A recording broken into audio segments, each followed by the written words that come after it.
दोस्तों आज की इस वीडियो में बात करेंगे कोचिन शिपयार्ड स्टॉक में आज 0.60% की तेज़ी देखने को मिली, यानी कोई खास तेज़ी और कोई बड़ी गिरावट देखने को नहीं मिली। हालांकि स्टॉक की जो ओपनिंग हुई थी अच्छी खासी तेज़ी के साथ हुई थी और फिर स्टॉक में गिरावट देखने को मिली और फिर स्टॉक में तेज़ी देखने को मिली और फिर स्टॉक कंसोलिडेट और प्रॉफिट बुकिंग देखने को मिली।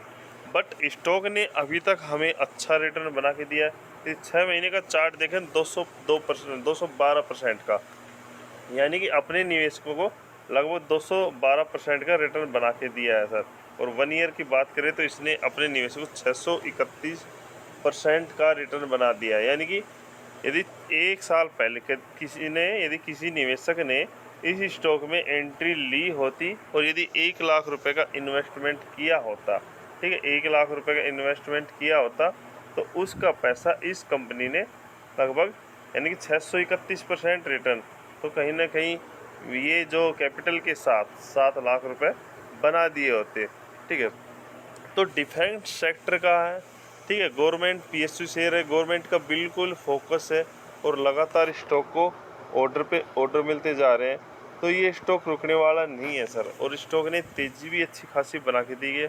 ठीक है, हालांकि इस गिरावट में इस स्टॉक में यदि ख़रीदारी करने का मौका मिलता है तो आप इस स्टॉक में ख़रीदारी कर सकते हो, बट मुझे नहीं लगता इसमें कोई बड़ी गिरावट देखने को मिलेगी। हालांकि प्रॉफिट बुकिंग वगैरह देखने को मिल सकती है जहाँ पे आपको इस स्टॉक में एंट्री करने का मौका मिल सकता है।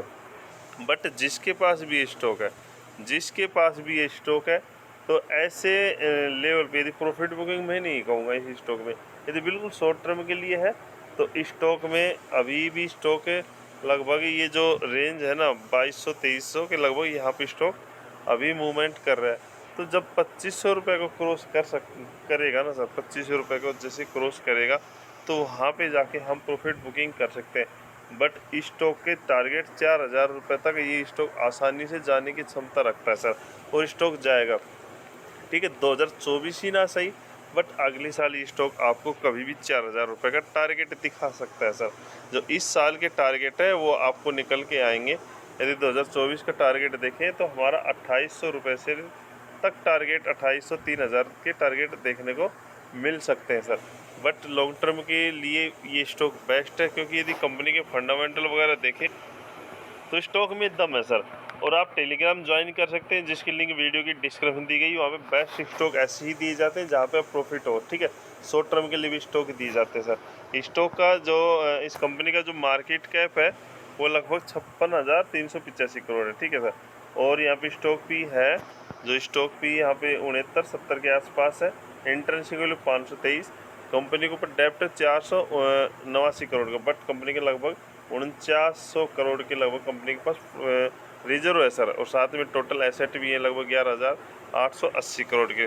ठीक है, और यहाँ पे एक चीज़ और है, FI और DI ने भी अपना इस बार डाटा बढ़ाया सर। यहाँ पे देखें तो यदि शेयर पैटर्न देखें तो FI ने और DI ने भी कहीं ना कहीं अपने स्टेक में बढ़ोतरी की है। पहले कितना था सर, पहले यदि देखें तो FI का 4.11 पर 11 था, यानी कि यहाँ पे इन्होंने प्रॉफिट बुकिंग की थी और फिर मार्च में कितना कर लिया 5.23।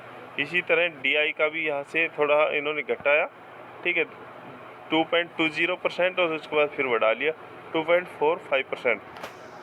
यानी कि यहाँ पर रिटेल निवेशक बाद 19, फिर 20 हुआ और फिर रिटेल निवेशक बाद 19.47। तो यहाँ पे इनकी एंट्री दर्शाती है कि यदि आप लोग, ठीक है, शॉर्ट टर्म वाले हैं तो फिर 2700-2800 तक मैंने बताया वहाँ पे प्रॉफिट बुकिंग कर सकते हैं। बाकी लॉन्ग टर्म वाले स्टॉक को होल्ड रखो, आपका पैसा कितना गुना कर देगा आपको पता नहीं चलेगा सर। ठीक है,